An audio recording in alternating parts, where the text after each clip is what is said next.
Good evening and welcome. So today I'm going to be talking about The Last of Us. Wow, what a way to end an episode.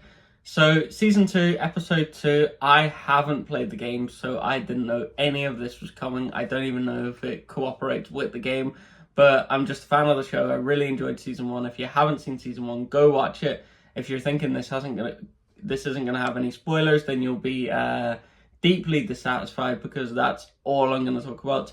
Now, season 1 was absolutely brilliant. I was like, can it hold up to season 2? I heard a lot of mixed reviews in regards to the game for the second one as opposed to the first one. The first one, everyone was raving about it. The second one, people said it was too woke, it was too this, it was too that.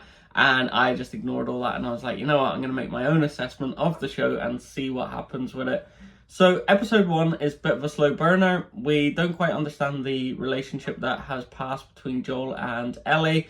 There is the divide between them, and I just thought it was just because Ellie's getting older, but it seems like there's something going on amongst why they'd fallen out. And then we got to episode 2, and this was a terrific episode. It kind of encapsulated things that I enjoy about these kind of TV series.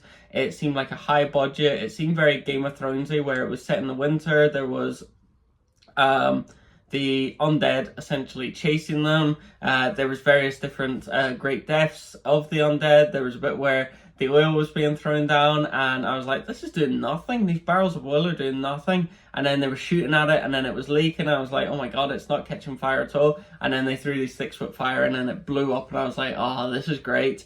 Attack of the Great Wall, they got through it. They were killing various different people. There was that great moment with the fire extinguisher where that guy was just taking out that person who was absolutely ravaged. And you're like, oh my god, he's going to get killed, and then it ended up not being killed, and it's because it's to do with the head, and that just had burnt the brain off him. So I was just like, this is a very good episode, there's no faults in it, this is fantastic, it can't get any better, who's going to survive, who isn't. And it felt like a Game of Thrones episode where you just didn't know where it was going, and everyone is vulnerable to get killed.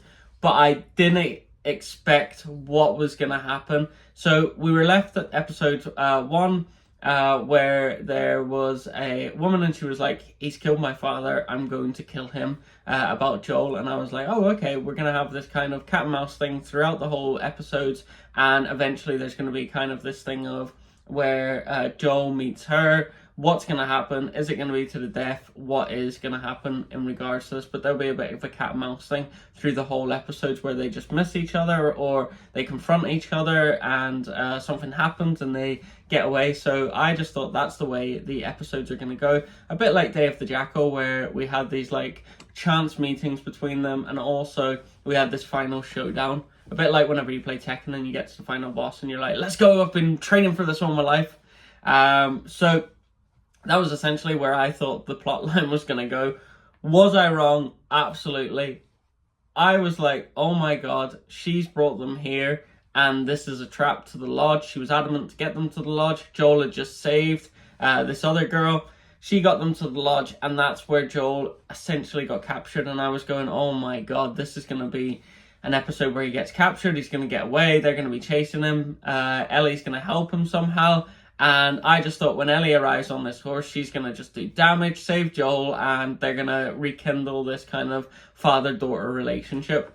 I was wrong again. So this just shows how good this TV show was, and how I was just like, oh my god, I can't fault this at all. It's just been absolutely sensational.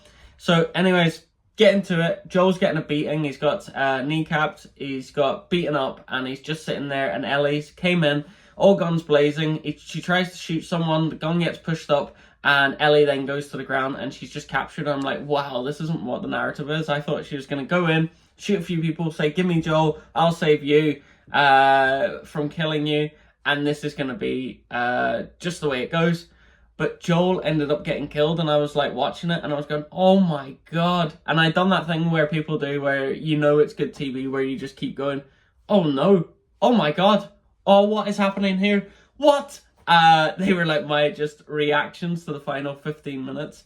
And yeah, it was just a sensational bit of TV. I just thought, Jesus, is he still alive? And then she put that broken golf club into his neck, and I went, oh no, he's gone. And I was thinking, is this just going to be Ellie's revenge story where she's going to seek her down? So I was thinking, great TV, bit like Game of Thrones where anyone can get killed, and it just showed it with Joel, and it's so interesting that it's done this in episode 2, where I think it's going to be 9 episodes, so you have another 7 episodes. Now, what I don't want is Joel to come back as one of the undead, or they are able to resurrect him in some kind of capacity. I just think, fair play to you, you killed him off, and this is the way life is sometimes, where you can't have it so linear.